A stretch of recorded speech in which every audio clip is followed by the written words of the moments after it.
Today, we're gonna make sour cream and apple pie. So first of all, happy 4th of July weekend to everyone out there. No better way of celebrating than making a fresh homemade, again, sour cream and apple pie. Little story behind this recipe is my wife got a copy of this when she worked at the Student Union back in 1986 at the University of Arizona. This is my favorite pie. I have never made a pie. I'm more of a tacho man, or as we're coming up later on in the week, we're going to be making some ribs. But I think I can go through, operate the machinery the way it's supposed to be done. If not, just going to be more entertaining. So I'm going to take a little break, set up the apple on the KitchenAid peeler. It'll also do the coring.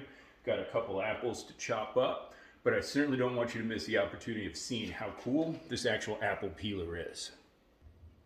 All right, we're back in front of the apple peeler. So this thing does work at different speeds. I think I should start off kind of slow. But check that out, it's just peeling the apple. Maybe we can go up a little bit. Should I hit it on 5, see what happens? No? My technical consultant said I should not put this at a 5. Can I go to 3?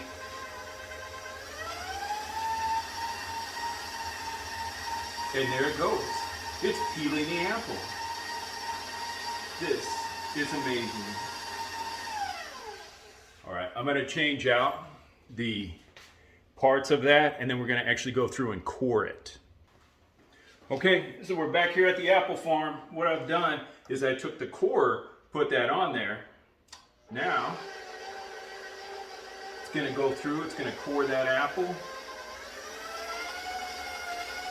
It's actually gonna slice it as it does that until when this gets done, we're basically gonna have accordion apples. Something fell in the bowl. That happens.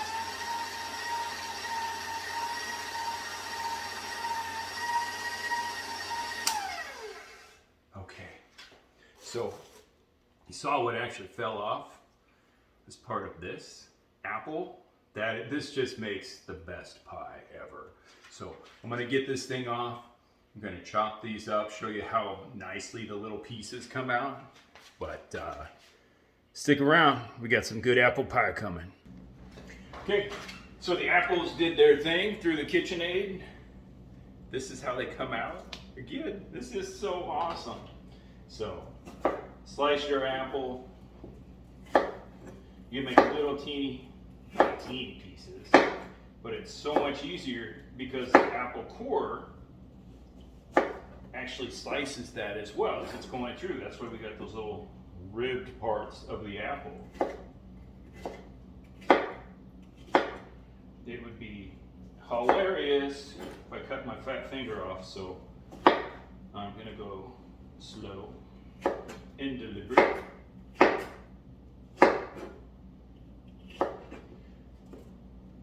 Cutco knives, best knife.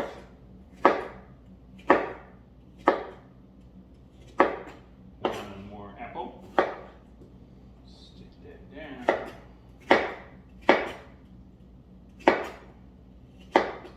One half apple. So we put everything out, so it's actually pretty easy to assemble this pie. Throw my apples in here. Perfectly diced, sliced apples is what we got. So when you're done with that, because the KitchenAid did all the work. So over in this bowl, boom. Again, simple recipe. Flour mixed in. Oh, I'm gonna sift it. Should I sift my dry goods? I'm gonna sift my dry goods. So we put the flour in here. We put the sugar in here. We sift, sift, sift, sift, sift, sift, sift, sift. There you go. Now, we need 1 egg. Crack that egg. Things right there. A little bit of vanilla, it's actually a quarter teaspoon. Nutmeg, right in, and then a whole cup of sour cream. So, sour cream, this is simply gonna go all in here. What you do with this is you whisk it before you actually add the apple mixture. So, because there's the egg, that's what gives you the good liquid. The sour cream, if it kind of warms up a little bit, you'll have a good texture for that. So, I think I did a pretty incredible job of whisking.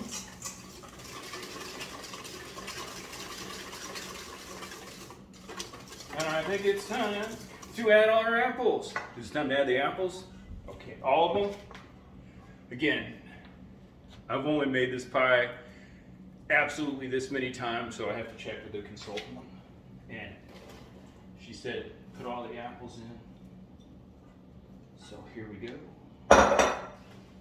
Whisk, whisk, whisk. I'm going to pause you all for a second. I'm going to get a crust out, start laying that down before we end up assembling this and just throwing it in the pie pan. It's going to cook really quick, so stick around because we got more pie to make. All right, so I got my pie crust, dusted it with flour. Now, the secret to rolling out a pie crust is to roll harder in the middle and then less when you get to the sides. Because obviously you want it to expand out.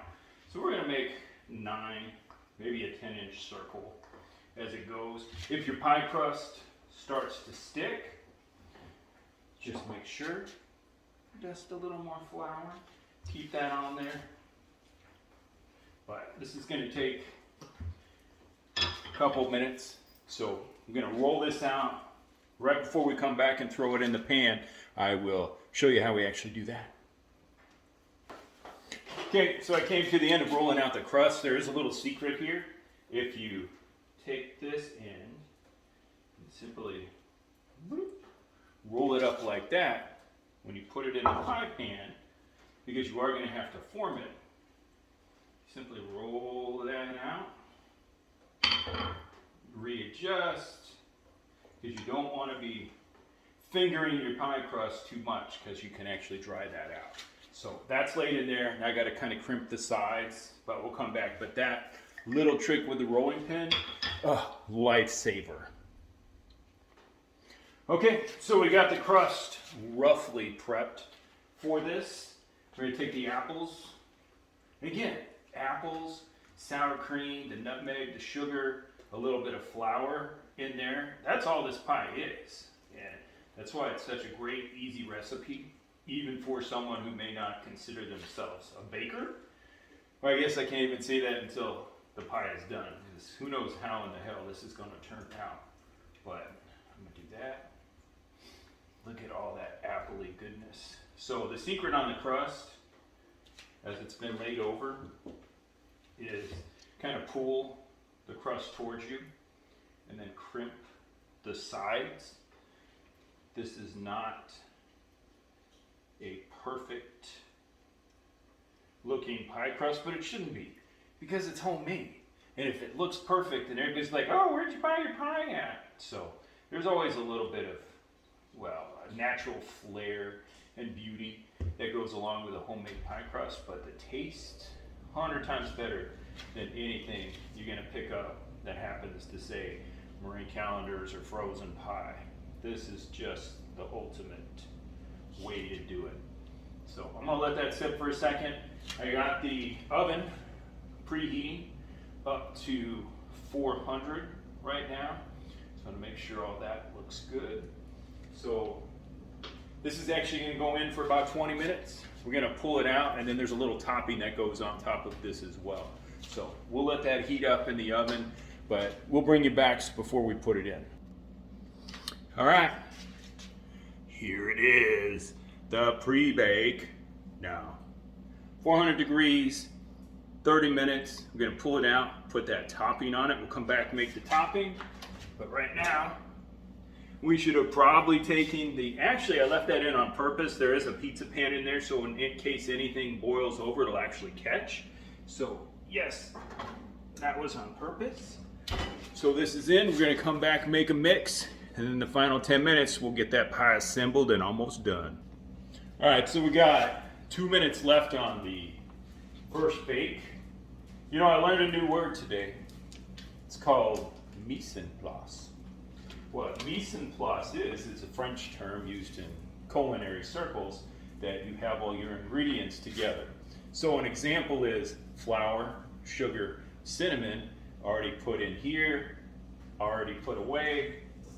I'm putting that on top of a little bit of butter, and we're gonna crumble this. So it's gonna make the topping for our pie. The secret is to have a nice little crumb in there.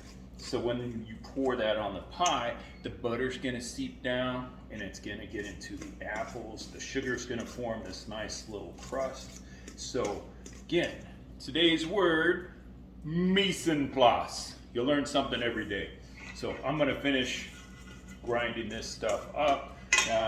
About 40 seconds left to take the pie out. So we'll come back and then we'll top this bad boy. Okay, time to pull the pie out of the oven. Oh, it smells so good. Now, I want you to pay attention because I am not just putting this on the cutting board. I'm putting this on a trivet, whatever that is. But now, we're going to take our topping. We're going to sprinkle this over the top. 10 minutes more is what this bake has left in it. Even. Oh yeah, this is the good stuff right here. Buckeye balls! No, I'm not making buckeye balls, I just wanted to say that. So, get your little nooks, your crannies, all this good stuff assembled. Putting these back on. I don't think it has to be perfect because it's butter, it's actually going to melt as it goes in there. So, that is what it looks like before. I will put it back in the oven, and in 10 minutes we'll have sour cream and apple pie. All right, 10 minutes. We melted that flour, sugar, cinnamon. And this is what it looks like. That was a very easy sour cream and apple pie. It's got to sit. Obviously, people are excited to start getting into my pie, but I'm gonna let it sit probably for a good 6-7 hours. You want it to cool. It's gonna be nice. It's gonna be thick. You top that off with some Breyers ice cream. Again, happy 4th of July weekend. If you need some help with sour cream and apple pie, I'm here for you. Deuces, Walt.